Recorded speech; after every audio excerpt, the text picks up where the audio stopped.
اگلا سوال ہے کہ مفتی صاحب کیا محرم میں کالا لباس پہننا جائز ہے؟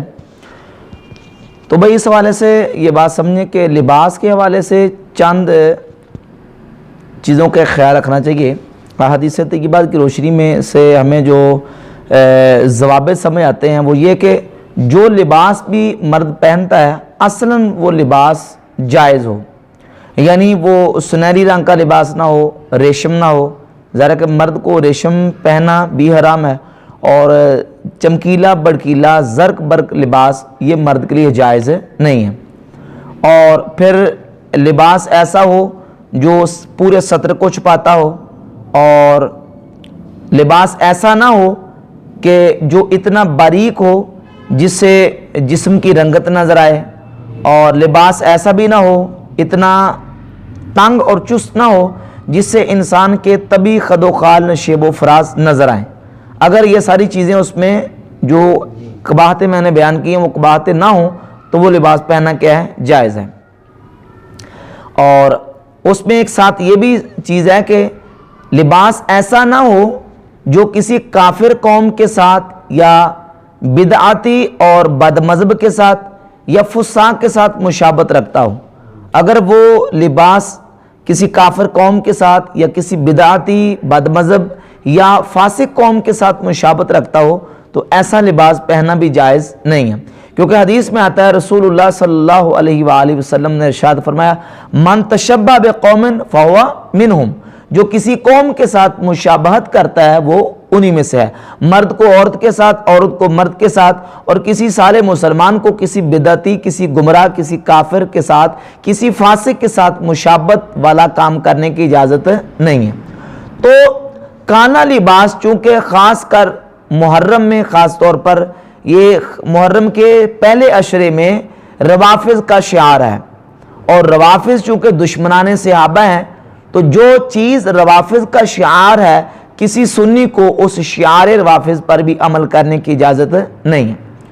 تو کالا لباس چونکہ خاص روافض کا شعار ہے محرم کے پہلے عشرے میں، اس لیے محرم کے پہلے عشرے میں کالے لباس سے بچنا چاہیے۔ یہ تو تھا ہمارا اہل سنت کا موقف۔ باقی رہا اہل تشیع کے ہاں جو روایات ہیں، روافض کے ہاں، اہل تشیع کے ہاں جو روایات ملتی ہیں، تو اہل تشیع اپنی کتابوں کے مطابق بھی عمل نہیں کرتے، جبکہ ان کی کتابوں کی روشنی میں کالا لباس پہننا ان کے مذہب میں جائز نہیں ہے۔ یہ ہمارے پاس کتاب ہے الفروع من الکافی، جلد نمبر 3، کتاب الصلاۃ، روایت کا نمبر ہے 5358۔ امام جعفر صادق رضی اللہ تعالیٰ عنہ سے پوچھا گیا تو آپ نے ارشاد فرمایا، راوی کہتے ہیں قلت لہ اصلی فی القلنسوۃ السوداء، کہ حضور کیا میں کالی ٹوپی پہن کے نماز پڑھ لوں؟ تو آپ نے فرمایا لا تصلی فیہا، کالی ٹوپی پہن کے نماز مت پڑھ، فإنہا لباس اہل النار، کیونکہ یہ جہنمیوں کا لباس ہے۔ کالا جو لباس ہے یہ کن کا لباس ہے؟ جہنمیوں کا لباس ہے۔ یہ کتاب حلیۃ المتقین ہے، اہل تشیع کے بہت بڑے معروف عالم ہیں ملا باقر مجلسی۔ ملا باقر مجلسی کتاب حلیۃ المتقین کے صفحہ نمبر 8 پر لکھتے ہیں کہ شخص از حضرت صادق علیہ السلام پرسید کہ در کلا سیاہ نماز بکنم، فرمود کہ در آ نماز مکن۔ ایک شخص نے امام جعفر صادق رضی اللہ تعالیٰ سے پوچھا کہ کیا میں کالی ٹوپی پہن کے نماز پڑھوں؟ تو آپ نے فرمایا کہ کالی ٹوپی پہن کے نماز مت پڑھ، کیوں کہ لباس اہل جہنم است، کیونکہ یہ اہل جہنم کا لباس ہے۔ وآز حضرت رسول منقول است کہ مکروہ است، اور رسول اللہ صلی اللہ علیہ وسلم سے منقول ہے کہ کالا لباس کیا ہے؟ مکروہ ہے۔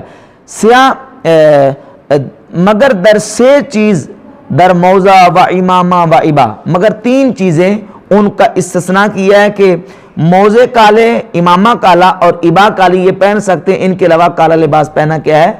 رسول اللہ صلی اللہ علیہ وسلم نے اس کو ناپسند کیا ہے، حضور کے نزدیک یہ مکروہ ہے۔